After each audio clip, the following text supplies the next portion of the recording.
decisions. And we want them to have every single bit of information they need to do that. And so that's where we're at. We're really trying to get at that, and no shame, no blame. When you know better, you do better, and just give as much support to teachers as we can. So that's where LA's at right now. Well, that's fantastic. A lot of similarities between those two journeys. Yeah, right. And I see that we've got two folks from Aspire, which is fantastic. Erin and Jasmine, if you want to quickly introduce yourselves and talk about your journey. Sure, I'll start us off. It's similar to the other two. I, out of college, joined the New York City Teaching Fellows and learned how to be an expert guided reading teacher in the wave of balanced literacy. And when I moved to California, came to Aspire Public Schools and worked as a kindergarten first grade loop teacher for a long time. And then when I stepped out of the classroom, I was charged with creating a transitional kindergarten program that was both developmentally appropriate and rigorous. And doing that work, we started to realize a disconnect between our transitional kindergarten classrooms and our early elementary classrooms. And I will always say that when I started to realize this disconnect, Margaret threw me down the rabbit hole as I went to her.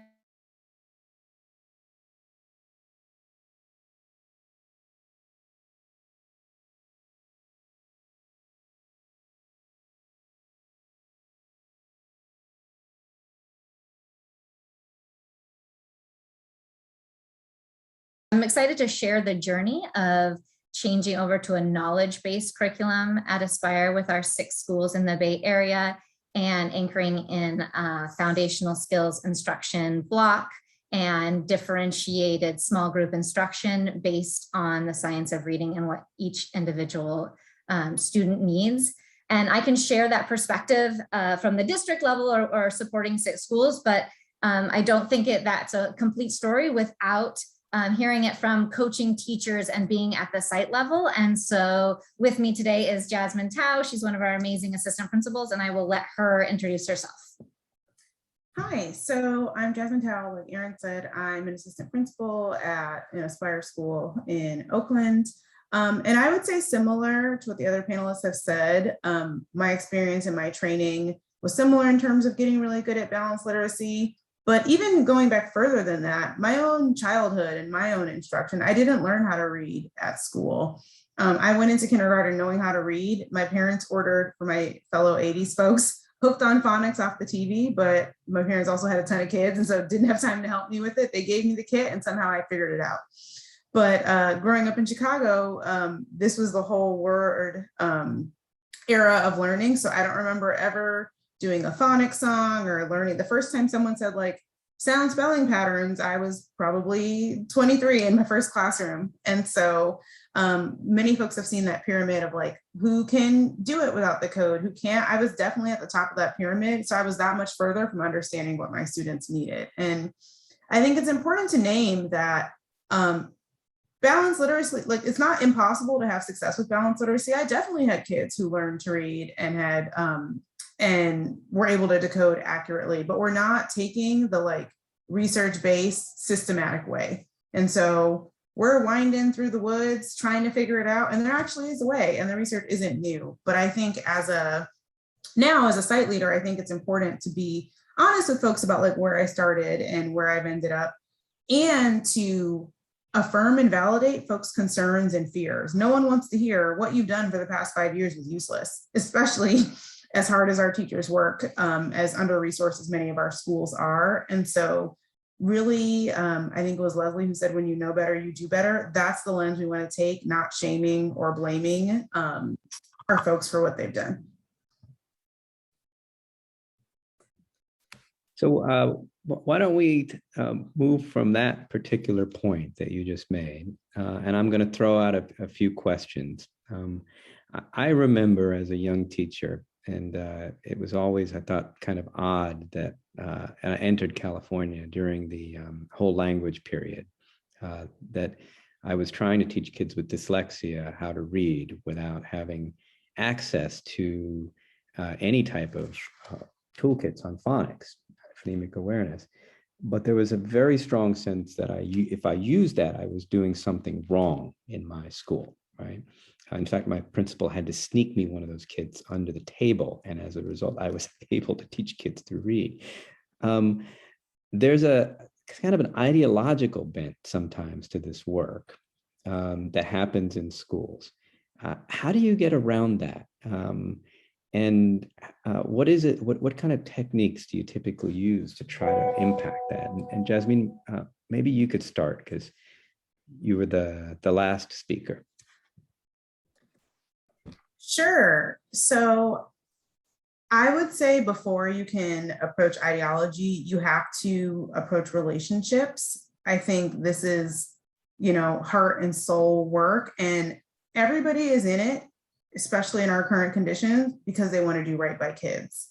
And so, I think it's important to acknowledge, like, when there's a skill gap and a will gap, and the way of solving the will gap is often relationships, like showing more research at people who have the ideological buffer is not necessarily the thing. They want to know, like, I'm in this with you and you're going to see success. Like, I believe in you, I believe in the kids, and I believe when we do it, we're going to see success. I think often Aaron and I talk a lot about, like, theory gets so pie in the sky, and we do say, like, there are a million paths to a lot of different things. There are, like, many different ways to show your knowledge in math.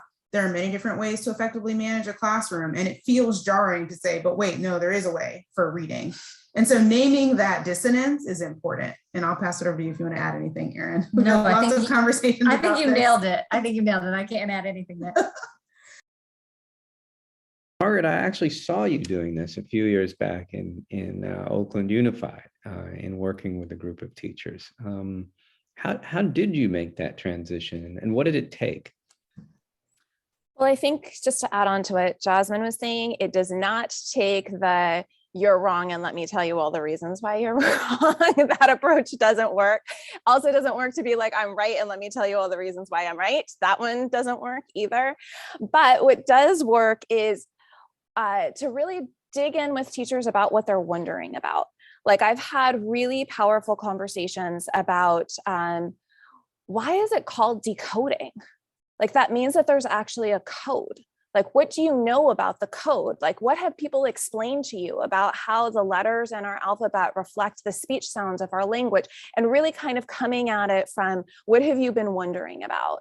And I feel like one of the things that has been most successful is that every teacher has had students that we haven't been able to reach. And there's always been this question about, like, what's going on with that child? I think it's flipping it and thinking through, how can I be of service to that child? What do they need from me that I didn't know and I didn't know how to provide for them? I think one of the things that has been really helpful for me has been to have those moments in PD where we're describing, like, have you ever had that moment when a kid says, at met? And you're like, but you just said all the sounds. What happened? Why didn't you read the word? And every teacher in the room is like, yes, I've had that. What's going on? And the answer is, like, let me tell you about phonological awareness. This is how it goes. And they're starting to dig beneath the surface. So I think part of what is necessary in order to help teachers make this shift is to understand that we all have questions that are unanswered. Sometimes we're afraid to ask those questions. But when we do feel like we're in an environment that's safe to ask the questions and we're given information that answers it, we can turn around and see it in our students and immediately feel compelled to try to apply the learning. Great perspective. And I wonder about extending that also to leadership in districts. Sometimes when you're thinking about a systems leader or a chief academic officer who may have been a teacher and a principal under a certain paradigm of instruction, and they have a huge impact on the system as a result. How do you address kind of that level of belief and practice? And Leslie, Aaron, comment on that.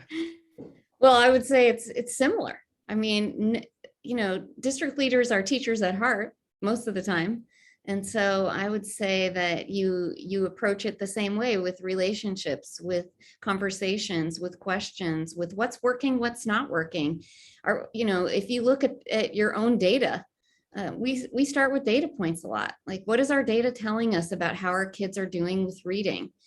And if you do deep dive data and you use diagnostic tools and you see that there are specific holes in those finite skills, I think that message has been really powerful for us in working with teachers and administrators, is that the notion that the word recognition side of the rope is a set of finite skills that can be taught to mastery is something that I think teachers can hold on to and say, okay, if I can teach these finite skills, we know there's this many sounds, there's this many letters. If we can make sure that kids understand that, and we can really, have a deep understanding of those finite skills, then we can get to the skills that are not finite, that are infinite: vocabulary development, building knowledge and word knowledge and all of that. So I think we start there.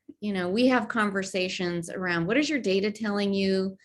And I think it also goes back to the notion that, like, several people have said, no one gets up in the morning to fail with reading. Everybody wants their kids to be good readers. And this notion of, there's one way to do it for every kid is probably not helpful. To say the least, because like Jasmine was saying, there are kids who learn to read with balanced literacy, although balanced literacy has a lot of issues with leaving out a lot of kids. And so, I don't know, I struggle with that, because I feel like if we can tackle the things we know we can tackle, those finite skills, that's the place to begin. And then we can create kids who love. We're all concerned about, do kids love to read? Kind of underlying every elementary teacher and secondary ELA teacher is, oh, I really want kids to love to read. And what we try to tell them is, just by surrounding them with books and your love of reading is not necessarily what makes a kid love to read. Is the ability to read, first and foremost. If I can read, I can learn to love to read. If I can't read, it's really hard to learn to love to read. And my own child showed me that. He was a struggling reader. And it's because he had 2 years of horrible instruction in elementary. And I can pinpoint exactly what went wrong now. I didn't know at the time, but I know now. And so those are conversations I think we just need to have as a profession. And I think we also need to get rid of the arbitrary reading by 9 thing. I think it places undue pressure on kids. You must be reading by 9. and the system, reading is complex. So, why are we saying that every single kid needs to be at a certain level by 9?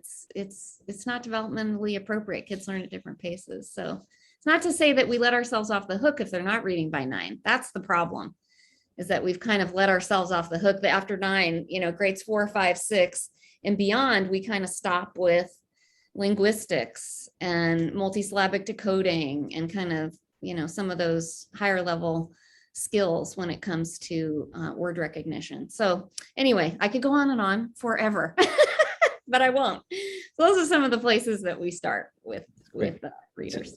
So you've talked. Oh, go ahead. Sorry. Oh, sorry. I was just going to add on to what Leslie was saying. And I think that one of the ways that we make sure that the system knows all of those details is that we send teachers a lot to professional development. And I would just never exclude the people that make the policies. So whether that is reading interventionists, ed specialists, principals, site leaders, but I would argue our CAOs, our superintendents, our finance department, having them have just a little bit of understanding about the why and the what, make sure that our policies aren't eroding the work. And the best conversations that I had outside of those professional in teacher lunchrooms, coffee shops, and happy hours with those CAOs and other C-level positions were important, because those are the people that maybe were in school with me or went to school before me. And so they actually taught in a very different environment, and having those debates and sitting down with them and then letting them share their stories with teachers makes it real. And so I would never exclude them from the professional development opportunities. I would send them to Lacey at Unbound, send Mayo to Kareem. I would just highlight those conversations for all levels of the system. So, Lacey noted it, and there's a question in the chat, and it's a definitional question. And it's around what is actually balanced literacy, because we've kind of set up that there is the science of reading and there's balanced literacy. And what we're talking about is getting folks to transition. What are we actually trying to get them to transition from? Who would like to take that on? I think I will, because I was just reading a really fascinating paper that was written about a teacher's shift during the Reading First era. And one of the things that she described doing is, in an informational night for parents, taking all of the places in her handouts for parents where it had said whole language and whiting them out and writing balanced literacy in those spots, because she knew if she passed out materials that talked about whole language, she was going to get pushback from the families. And she knew that balanced literacy would be the thing that people were more receptive to. And when I read that, my stomach kind of dropped, because I had never heard that balanced literacy was the rebranding of whole language when I was in my teacher preparation program, or when I identified as a balanced literacy teacher. I had no idea that it was rooted in whole language with some phonics added on. My understanding of what balanced literacy was like a balance between direct instruction and exploration. I had understood that it was a balance of a focus on language and a love of reading with phonics instruction. But I think most teachers, when they talk about balanced literacy, it's a balancing of activities. So it's balancing shared reading and writing. It's balancing reading and writing workshop. It's balancing guided reading and word work. And I think one of the biggest shifts that needs to happen is that when we're having a conversation about moving away from balanced literacy, we need to help teachers understand exactly what practices are rooted in what and why. So to be able to understand what the roots are of a thing that we have been doing day in and day out for 15 minutes every day, where did that come from? And how does it align with the evidence? And is it something that we hold on to, or is it something that we shed? Leslie, do you want to chime in? Because we go on about the queuing system. We probably should address it at least a little. I think it would be helpful. Like, what is the actual, like in a very straightforward way, the difference between whole language balanced literacy and what we're calling the science of reading? Well, I would say at the heart of it, I mean, I think what Margaret said is true. And I think balanced literacy started out being, a greater balance of meaning making and kind of the decoding side. So it was about, let's make sure that reading is about meaning making. And of course, reading, the ultimate goal of reading is to understand, right? I mean, that's what we all want. And the balance part of it was supposed to be that there would still be this emphasis on kind of those early foundational reading skills of decoding and word recognition and all of that. I think what it morphed into and where it kind of got off the rails was there's a misnomer that phonics and phonemic awareness and all of the word recognition skills are known as drill and kill. And so, especially back in the 70s, back when I was a kid. And so there was this notion that if you were doing phonics instruction, it was all just rote repetition, drill and kill, boring reading instruction that just created these little robots who read, run, Dick, run, run, Jane, run. And that's not really what it is today anyway. I mean, we call it skill and thrill in our world, because it really can be multimodal. It can be fun. We encourage people to say it's the study of linguistics. It's the study of language and sounds and letters and words and all of these fun things that language has. But I think that balanced literacy really focused also on like what they call the 3 queuing system. And there's lots of articles written about it. Excuse me. So you can Google what is balanced literacy and they'll give you the whole shebang. But it was a lot of, guessing, look at the picture. What do you think the word might be based on the picture? And I think one of the things that science of reading really focuses on is this isn't about looking at pictures. This is about being able to decode a word, being able to know the exact sounds and letter correspondence, have that orthographic mapping really down in your brain, and being able to decode without external cues. Because as students, we found that as students get older and you have less external cues, like pictures and things that can help you figure out meaning. Look around it. What is the it's a lot of guessing. And our philosophy in science of reading, I believe, is more around let's eliminate the guessing when we don't need to guess. Let's make sure they can actually decode the words on the page and do it fluently so that the meaning comes through as they read. And we're not doing all of these guessing games, especially as kids get older. Right. The pictures disappear from the book. Yeah, right. Yeah, it can be problematic when you're in 10th grade economics class trying to look for a picture to help you read the textbook. So can I add one more part that's really critical for the balanced letter piece? Sure. Is our leveled texts. Yes. Oh, yes. The assessment structure is important. And so Jasmine, maybe you can talk a little bit about those leveled readers. Yeah, so leveled readers, in the assessments, DRA, FNP, these books that it's like, okay, kid is on level A through E is kindergarten. They often follow the like A through Z system. F through I-ish is first grade. But often, teachers, so what we found, Erin and I talked about this a lot when we first started working together, teachers are like, okay, they passed level E, they're going to kindergarten, ready to read, and get, ready to continue building skills in first grade. And kids can read anything because they spend a lot of time on repetitive texts. Like Leslie said, and Margaret has a great article that talks about, she contributed an article that talks about the 3 cueing, how it's inherently contradictory. Either you're looking at the words and cracking the code or you're guessing from the picture. And I think I would say most of my experience has been teaching with English learners that often got glossed over as a vocabulary issue. Oh, they said bunny because they didn't know the word for rabbit. No, bunny starts with a B and rabbit starts with an R. If you can read, if you know the code, you shouldn't be guessing bunny for rabbit or rat and mouse and things like that. And so I think especially for our English learners, it's done a disservice kind of muddying English language development and vocabulary acquisition skills to decode and break it down. And the scoring of those assessments was, they had rubrics, but it was highly arbitrary. There was a long section on comprehension. It's like, get enough points so you can go to the next level, but you don't see the systematic acquisition of skill, the systematic acquisition of decoding sounds and skills. Like you couldn't look at it and see that, oh, this child was consistently missing the short A pattern. That's where they need to start because the books were kind of all over the place. And people invest a lot of time and money and training in that. So I'm going to put in the chat a link to Getting Reading Right, which is a great series of pieces in Ed Week that I think really have a comprehensive view of all of the issues around the controversies in reading instruction.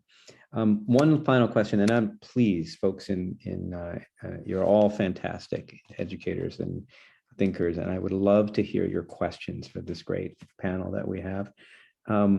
So there's often in districts and charter networks, this question of how you start an initiative, right? Which is, the question is, do you do it top down or do you build it kind of in a bottom up school by school fashion? So you build like a group of adherents to a new philosophy. What's your perspective on the best way to bring teachers in, or is there some mix of the two? And are there some essential elements that you would say are necessary in order to make this transition?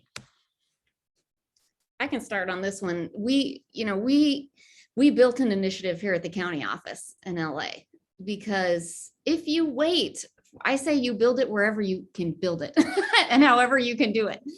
Because, we were kind of waiting for state leadership, and we were waiting for, are they going to give us some guidance in the new framework as to how we should be serving districts? And finally we said, you know what? We're not going to wait anymore. We're planting our flag. This is our flag and we're going forward. And so we started an initiative at our level, And we are working with districts and spreading it throughout our county and hopefully across the state through our grant. And I would say if, I've had folks call me from all around the state saying, I heard about getting reading right. What are you guys doing in LA? What's going on there? And can we join?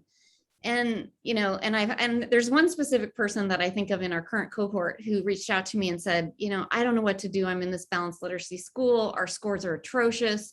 The kids are not reading. I can't get our leadership to change. We've invested all this money in this. What should I do? And I said, you do you start. He's an intervention teacher. He's doing science of reading with his group. And he said, I have a couple of teachers who are interested. I said, start with them, show results, and then start talking to people about how you got those results. So my advice to folks who want to start this and maybe don't have a whole group, a whole system around it that's set up for you, start anywhere. Start where you can start, because results speak for themselves. And you are going to get results when you teach kids how to crack the code. And so I would just begin. Ideally, we'd have this amazing system where from the very top, we would have all this great guidance and systems and protocols and assessments and all these things in place for us to follow. That is not the case in California right now. So that doesn't mean that we can't do anything. And my view is I'm not going to sit around and wait for it. I'm just going to build it. And then we'll see, hopefully it builds up. If it's not going to come from the top down, then hopefully it builds up as it builds down as well. So that's kind of my philosophy. That's great. And I see you could do it either way, right? Is basically what you're saying. Okay, so what resources do you need? And it's a great question from Jessica Sawerski. If you want to start, where can you start? Where do you find resources and curriculum? You can't just use Pinterest. So what do you do to make sure you aren't doing more harm by trying to give kids what they need?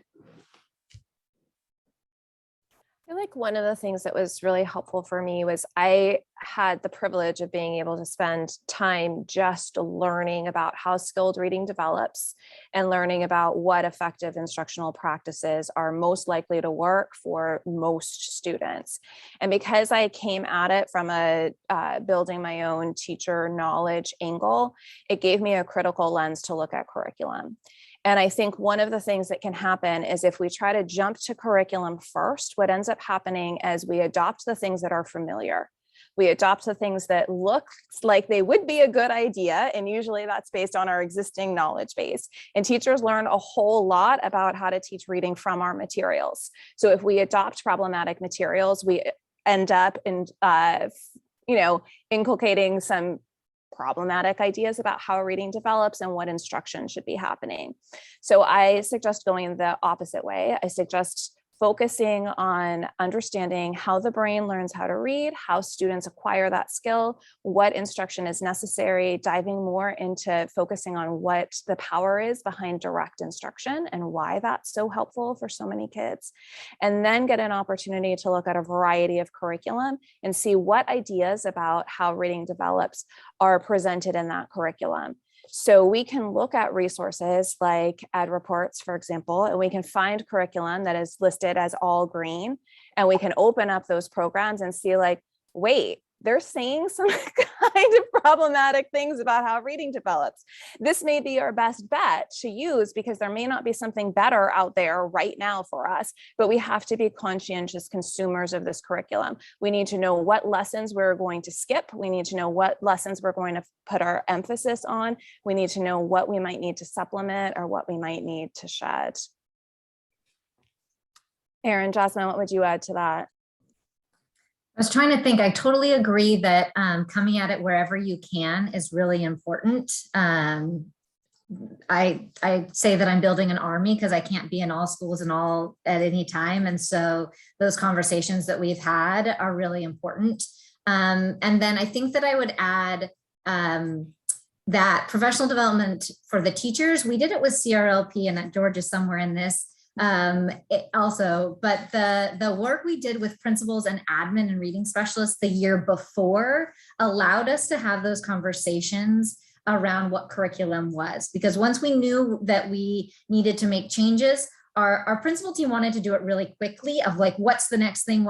We want to fix this. But we needed that year to have those conversations to make sure we adopted the right assessment structure, the right curriculum. And then that's tier 1. And then what are we adding for scholars who need additional structured literacy support? So what's our tier 2? And that took time, and building the plan with principals was, I think, a really important piece.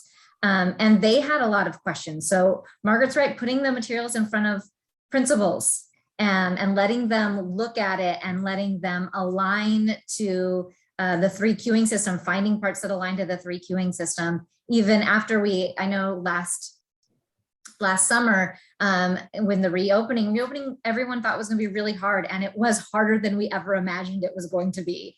And I had a team that said, we want to go back to Readers Workshop just so that we can, do something different. And we opened that curriculum with the principal and we said, but we know this isn't right anymore. Look what it's telling our kindergartners to do, to just point at the words and remember what it says. We don't want them to do this. And so being able to lean back on the conversations we had around how reading works allowed us to have that really hard conversation of reopening is going to be hard, but we can't put Readers Workshop back in front of our kids. So Jasmine, would you add anything? Yeah, I'd say it's funny. Erin and my styles are very complementary, but I think, I say like influencers aren't just for Instagram. Like having I love that. Enrolling stakeholders who have clout. It could be a teacher, it could be a principal, it might be an interventionist, it might be a reading specialist. Like enrolling those folks is super important. And I think in all the conversations Erin and I talk about, like, we have to go back to our equity lens and like what we're saying is the right move for like the children we serve in front of us. And so Erin is so great at like bringing people in so kindly. I'm the person in the meeting, I'm like, don't put a Black Lives Matter sign on your wall if you are okay with Black kids not knowing how to read. People can hear from us. Some people will lean on to her message. Erin is so good. I'm like, no, it's not okay. Like, it's when we know better, we do better. And Kareem has that video that says at the end, it says something about like, if we're just okay with teaching kids how to read in ineffective ways, especially in Title I, low-income, under-resourced, and marginalized communities, then we're no better than George Wallace, who said segregation then, segregation now, segregation forever, because it doesn't make it better because we're doing it and we're woke. Yeah. And so that's really true. The bottom line, like, this is actively harmful. When you have to get there, like, we can only try to convince folks for so long because there are kids going through every year who still don't know how to read. Right.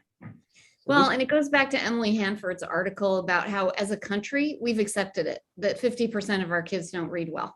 I mean, it's just sort of like, you think about if you went to a doctor and 50% of his patients died, you'd be like, I don't think so. I think I'll pick someone else. So, I mean, your point is well taken, Jasmine, about equity, because it is the key to success in life. If you cannot read, you have no chance. And I just wanted to go back to Erin and Margaret's point about curriculum. Don't start with curriculum, start with knowledge building, because curriculum is tricky. If you aren't, we always tell teachers, you got to be way smarter than your curriculum, because the curriculum is a tool.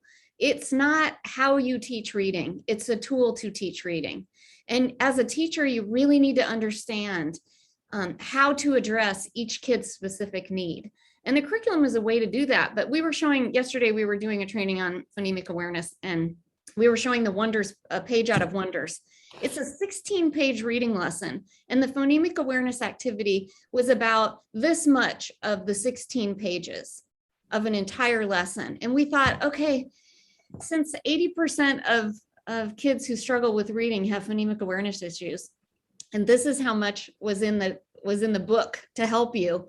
If you don't know that as a teacher and you skip that every day, you have created kids with huge holes in phonemic awareness. So this isn't about curriculum. This is about a teacher's baseline understanding of how kids learn to read and what they can do to intervene when kids are not showing progress. And so Going back to the how do you start an initiative, you learn. You learn about the science of reading. You learn as much as you can about how kids learn to read. The Reading League is a great resource. Their website's awesome. They have so many great resources. And you just get on the Google, ask the Google about science of reading, start reading all these great websites and learning for yourself. And that's the place to begin, and build a coalition of people who care, like this one, like this group. This group didn't exist a couple of years ago. This is just people who got together who care about reading instruction. So it's the same thing on a smaller scale. You can do that as well. Yeah. And we have a lot of free resources too on our website, corelearn.com. Feel free to take a look at them. And, we shoot out free webinars and all sorts of things all the time. Here, I think there's a couple of things, and it's a question in the chat. There used to be a sense of urgency about reading, and it seems like that dissipated a while ago. And there isn't that same. I hear the urgency in your voices, and I hear it from some of the folks in the audience and the questions. How do you balance the desire to build agency and buy-in with urgency and the fact that kids, this is really a question of life, and in many cases, death for kids? It's super challenging because I feel myself coming on with a huge amount of urgency. These kids have one shot at kindergarten, one shot at first grade. We have 180 days to get this right by then. Like, I feel that urgency, and it is incredibly off-putting for me to put that urgency onto the teachers that I coach and onto the administrators with whom I work, because adults have a slower learning curve. There's been a whole lot of years of learned behaviors and understandings. There's been a whole lot of history that we're pushing up against. So it's balancing the learning curve that the adults need with the urgency with which our students need some really good, high quality instruction. And I think one thing that I kind of keep coming back to is that if we make some pretty big mistakes early on, there actually is no way to come back from it. If we burn teachers out and they quit, then we're onboarding new people. If we make decisions about curriculum and there are mistakes, we end up dealing with that for 5 years or so until there's another opportunity to be able to fix it. So I think I always come back to those words of Anita Archer, like, you go as fast as you can, but as slow as you must. And the pace is different with different people. Like, some people can go fast. The school I'm working at right now, I'm new here. This is my start of my 3rd month, and we already have a school-wide focus on foundational differentiated groups, and everybody's in it, right? But that was because they were ready for it. They had already gotten the adults primed to engage in this work. And coming into another environment where people are at the very start of their learning curve, I would need to go a whole lot more slowly. So I think one of the things that's really important for us to think about is that what is being said is very important, but the way it's said is probably even more important for whether or not we're going to make lasting change. I always have this worry that the pendulum is going to snap right back the way that it did after NCLB, for example. Yeah, I think I would add to that, Margaret, an example. I see Heidi here. We adopted at Aspire Wit and Wisdom, and they have a great Facebook group. But if you're ever on that Facebook group, you see the perfect example between the schools and districts who adopted that curriculum with engagement and buy-in, and the systems who didn't, because their teachers are trying to figure out how to do a 90-minute knowledge building block and a 90-minute guided reading block. And so they don't understand the very philosophical and research-based differences between those two pieces. And so I just cannot iterate more about that learning curve. And I think that if you're beyond a school, even within a school, there will always be those early adopters.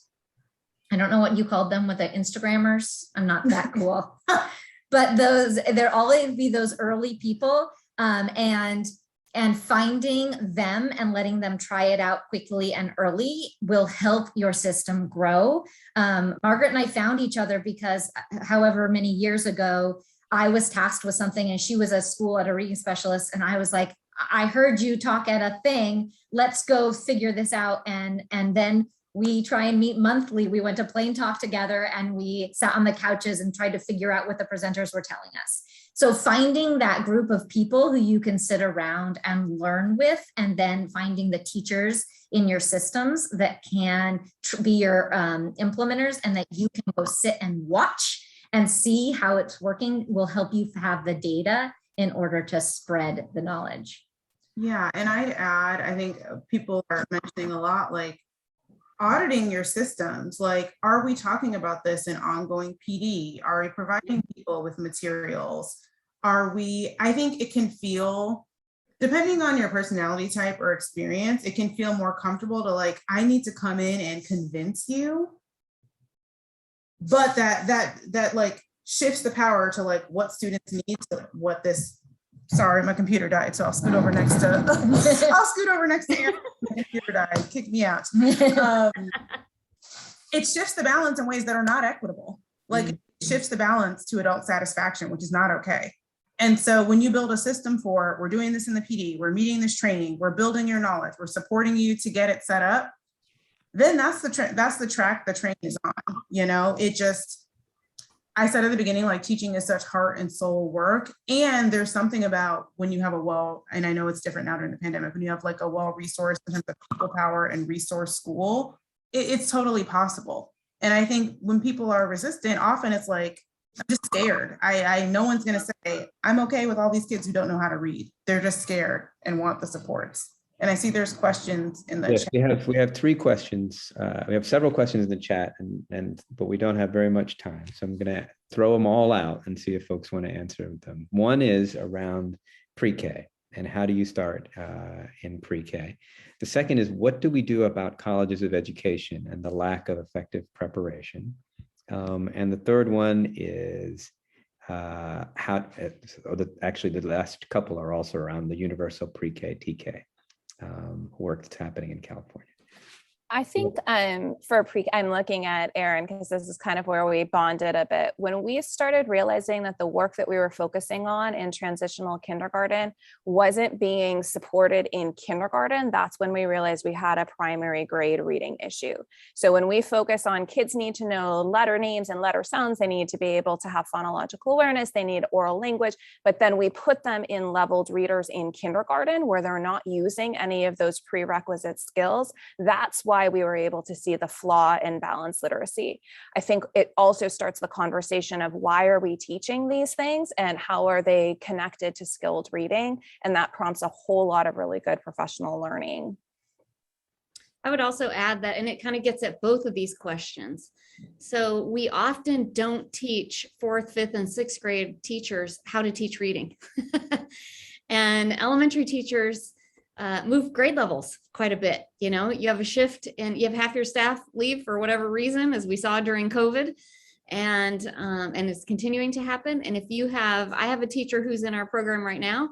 She was teaching 6th grade for 20 years and now she's teaching kindergarten. She has no idea what she's doing.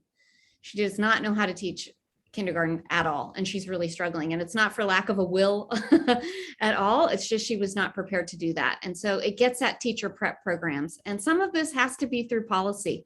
We've got to create standards in the teaching profession that every teacher gets the opportunity to learn how to teach reading so that they don't end up in a situation where they are floundering and don't know what to do. So that's a systemic issue. All right, well, we have about a minute left.